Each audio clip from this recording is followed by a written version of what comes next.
आप एक छोटे लघु मध्यम उद्योगपति को बुलाते हैं क्योंकि उसने अपनी व्यथा बता दी और उससे माफी मंगवाते हैं, उसका वीडियो रिकॉर्ड करते हैं, उस वीडियो को आपके हैंडल, आपके लीडर चलाते हैं। शर्म आनी चाहिए आपको।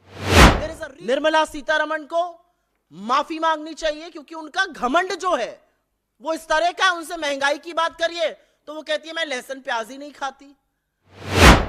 वो डेटॉल से लोगों का मुंह साफ करने की बात करती है। ये किस तरह के भाषा और किस तरह के बयान है। और सरकार का हर मंत्री घमंड और अहंकार में इतना चूर्ण है, और वो सरकार कर रही है जिसने छोटे लघु मध्यम उद्योगों की पीठ तोड़कर रख दी है। और बड़े बड़े उद्योगपतियों के लिए तो आप लाल कालीन बिछाते हैं, उनके लिए तो आप जी हजूरी में सर झुका के खड़े रहते हैं, बाहें खोलकर खड़े रहते हैं। अडानी हो फिर देखिए। लेकिन 24 घंटे के अंदर उनको अलग से बुलाया जाता है और उनसे माफी मंगवाई जाती है।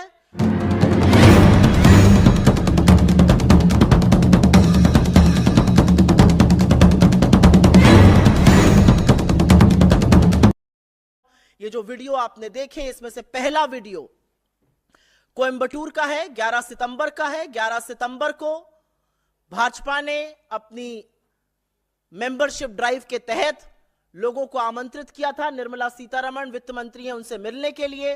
कोयंबटूर के तमाम बिजनेस भी उसमें आए थे। उसमें से एक श्री अन्नपूर्णा स्वीट्स के वहां के ओनर श्री श्रीनिवासन जी थे। उन्होंने खड़े होकर अपनी व्यथा बताई।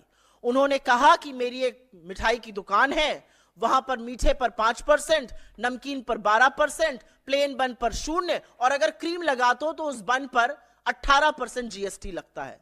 तो कई बार तो कस्टमर बन अलग और क्रीम अलग ले लेते हैं, हमें तो समझ में नहीं आता कौन सा जीएसटी लगाएं।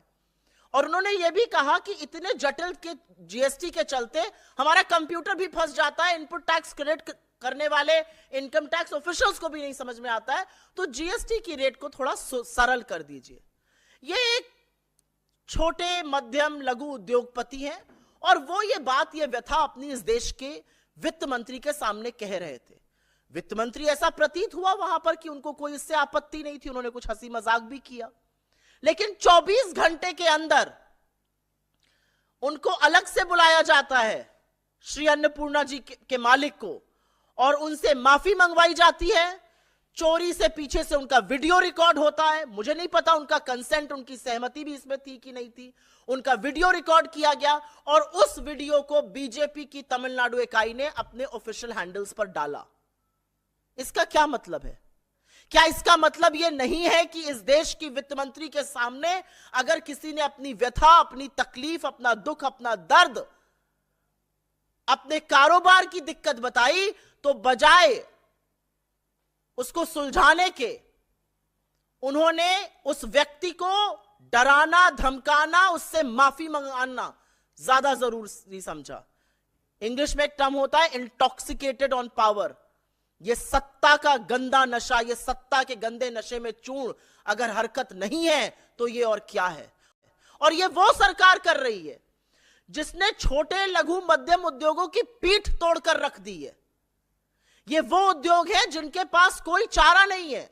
इन पर आपने नोटबंदी का कहर ढाया, इन पर आपने टैक्स टेरर बरसाया, इनके ऊपर आप रेड करते हैं, इनके ऊपर आपने गलत जीएसटी लागू करके इनके कॉस्ट ऑफ टैक्सेशन को भी बढ़ाया।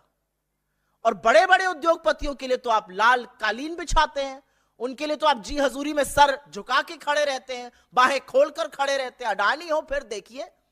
10 कंपनी खरीदनी थी अडानी जी को, उनकी कुछ आर्थिक समस्याएं थी, सरकारी बैंकों में उनका 67,000 करोड़ बकाया था। खरीदनी मोदी जी के मित्र अडानी को थी।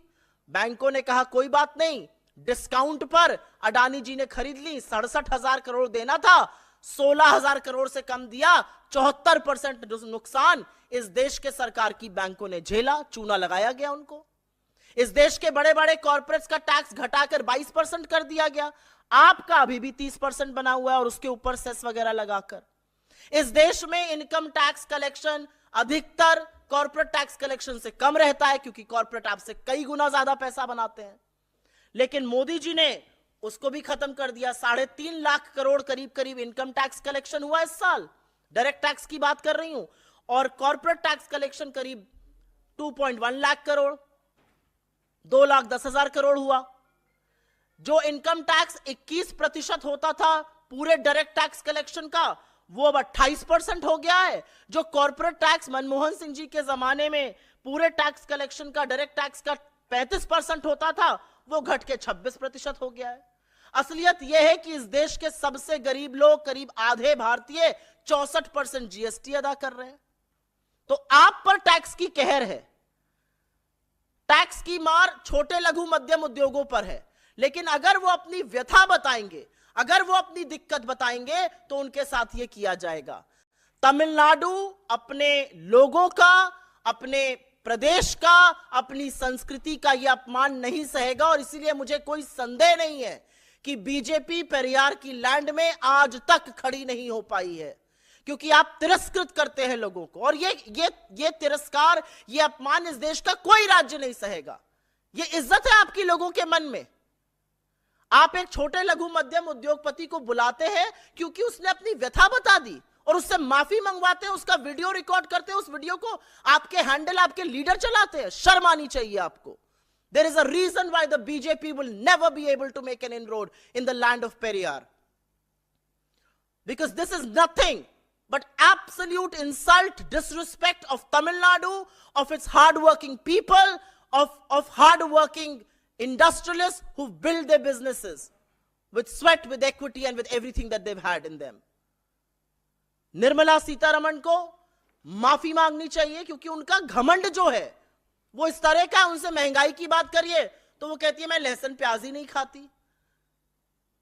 वो डेटॉल से लोगों का मुंह साफ करने की बात करती है। ये किस तरह की भाषा और किस तरह के बयान है। और अब जो उनकी हरकत है, नरेंद्र मोदी ने बहुत सोच समझकर उनको वित्त मंत्री बनाया है।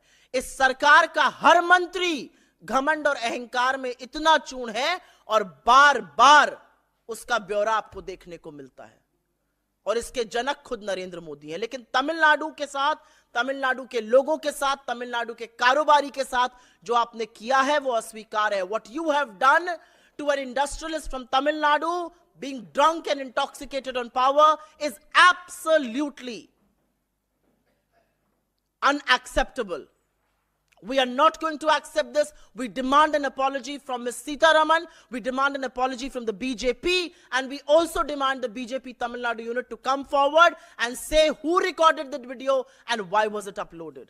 And is there a price that we have to pay for asking questions of this government, for seeking help, for giving suggestions? ऐसे ही निष्पक्ष खबरों को देखने के लिए हमारे चैनल को सब्सक्राइब करें और बेल आइकन को प्रेस करें।